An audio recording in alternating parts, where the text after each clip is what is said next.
Blog entry, September 30th, 2014. I started wearing a crucifix around my neck yesterday.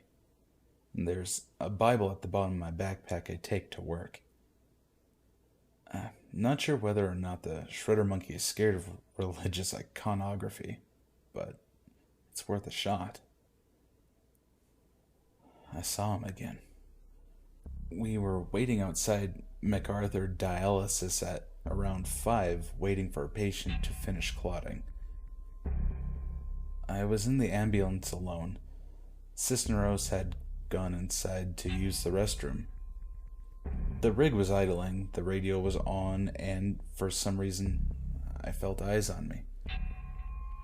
I looked behind me, through the back window. His purple plush face was pressed against the window. It was the closest I'd ever seen the thing, and I was made aware of little details I'd have rather remained ignorant to.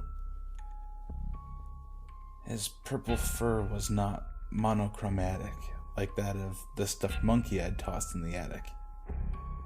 It was matted, dirty, caked with grime. His red nose was comparable to a dog's snout, leathery, warted, dripping greenish mucus, and his fiery eyes were neither plastic beads nor motionless spheres like Fifi's.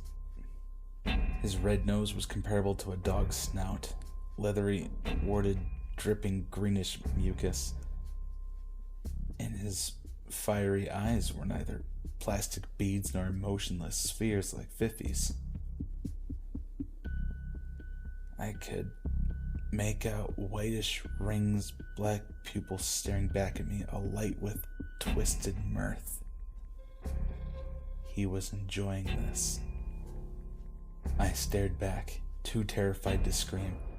The bright red, fleshy nostrils flared, steaming up the window, obscuring my view. Then words began to appear, letters backwards. The thing was writing something in the fogged window, like a kid on a cold morning. NWODREHGARD from his vantage point. Drag her down from mine. Then I heard a snap, the front door opening. I screamed. Cisneros yelped and stumbled, catching himself in the driver's side door. He didn't even bother asking me what was wrong. He just gave me that same look I'm starting to seriously despise. Blog entry, October 1st, 2014. No monkey sightings today. I was on edge all day long, eyes darting like a crazy person, jumping at any unexpected sound. I know he's messing with me. That's why he left me that message on the fogged up mirror. Whatever. He's playing games. I'm figuring out how to get rid of him for good. Remember how I said my parents keep everything in the attic? I went up there today after work. I dug through box after box.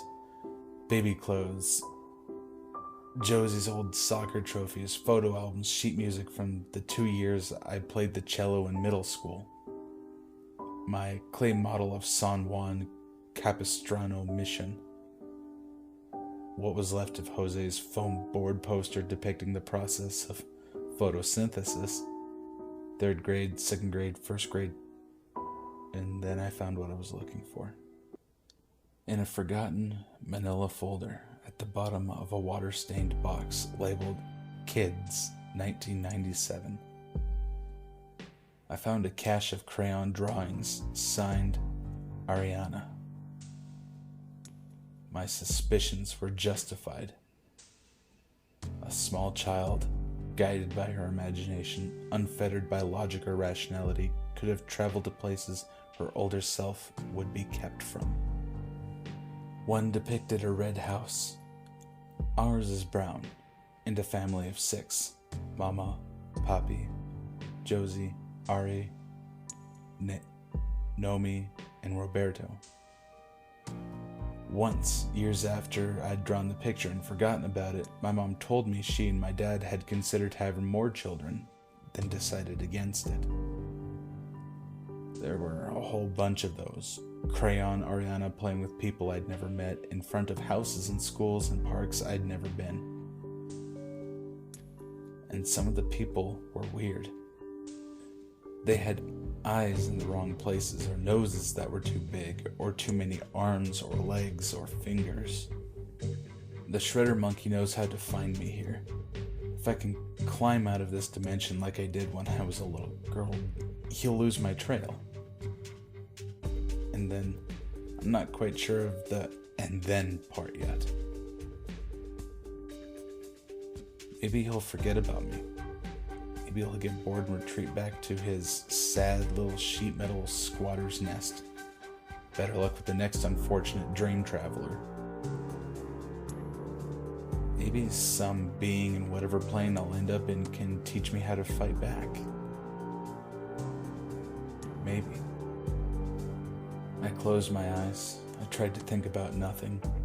Allowed myself to forget all my little daily worries, forget where I was, dissolve all my thought processes. Focus on the neon shapes dancing in the blackness, flickering and folding, combining and breaking apart and coming together again. Then the blackness faded to gray, and neon dulled to primary colors, and shapes took definite form. I was sitting on something soft, and the air around me was warm and pleasant. The gray lightened into dingy white, and details revealed themselves. A pink dollhouse complete with little wooden figures, a bookshelf, plush dolls littering brown shag carpet, a pink Barbie mirror mounted on the wall reflecting my tired face rimmed with frizzed hair.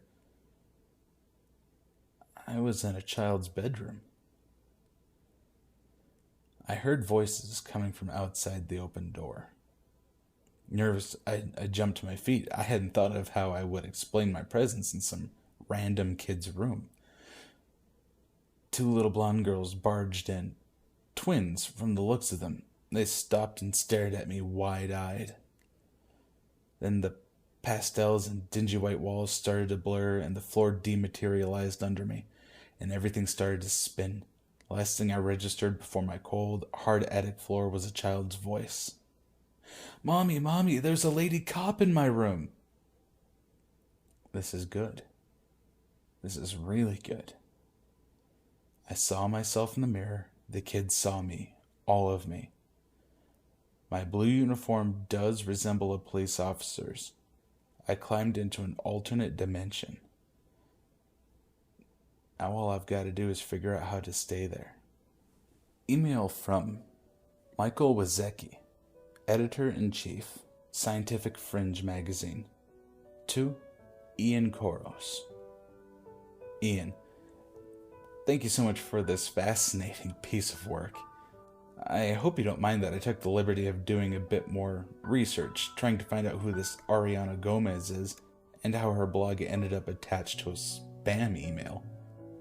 As you know, there have been isolated incidents of travelers claiming to be from alternate dimensions, but most have proven to be false. And after my extended attempts to contact the young woman responsible for this blog, I was ready to declare your account the same. I contacted Citrus College in Glendora, and they kindly allowed me to look over their enrollment records for the past 10 years. In that time period, 12 women with the name Ariana Gomez attended the school. Via social media, I was able to open a dialogue with all 12. All denied any association with the blog. None had ever worked as an EMT. Then I searched for a young man with the surname Cisneros. This was more fruitful. I found the Facebook page belonging to a Benjamin Cisneros, aged 23, employed as an EMT with a small ambulance company. He was cooperative and even met with me once in Pasadena. He has spiked hair and a mustache. Sister Rose was able to corroborate much of her story. He does work with a dispatcher named Mary and a lanky teenager, Charlie Green. The name Henry Gaffigan was unfamiliar to him. However, he transports a patient with similar symptoms, though this man is still alive. But he'd never known a girl named Ariana Gomez. I let him look over a hard copy of the blog entries you sent me. He was visibly spooked. In his words, "This is really creepy. I mean, I have no idea who this chick is, but reading this stuff, what she wrote, I almost feel like I remember some of it. Like deja vu. I imagine a face, hear a woman scream, but it's impossible. None of it ever happened." Then, 2 days ago, a friend of a friend's sister found this posted on a Persian cat enthusiast discussion board. Since everyone who knows me knows I can't resist an internet mystery, it ended up in my hands. "This is Ariana Gomez. Ariana Gomez. Can you see this, please? Please. The shredder monkey got me. I tried to climb out again, same as before. But the colors behind my eyes formed his face, and then he was right there in front of me. His face split open and became a mouth, and all that was there was a dark hole, and I fell down the hole, and when I woke up, I was gone. And no one could see me, and I didn't have a reflection, and I'm not in any of the pictures in my house. Just my mom and dad and Josie, and all my stuff is gone from the house. I'm typing on a laptop I found now, but the screen is all white, and I have no idea if anyone can read this or where it is going, or if I'm even typing, or how long this will last, because sometimes I can't touch them. So, Ian, I'm inclined to come to one of two conclusions. Conclusion number one, we're both victims of a very unsettling hoax. Or, conclusion number two, Ariana Gomez is real. Was real. She became the victim of a demon dressed like a giant purple monkey. The shredder monkey deleted her, made it so she never existed. Or maybe the monkey ate her entire dimension, leaving her disembodied consciousness stranded in another dimension, one in which she was never born. Maybe our dimension. Either way, all that's left of her is breadcrumbs. The message on the Persian cat discussion board, Sister Rose's deja vu, and the blog. Oh, and speaking of her blog, can you email me that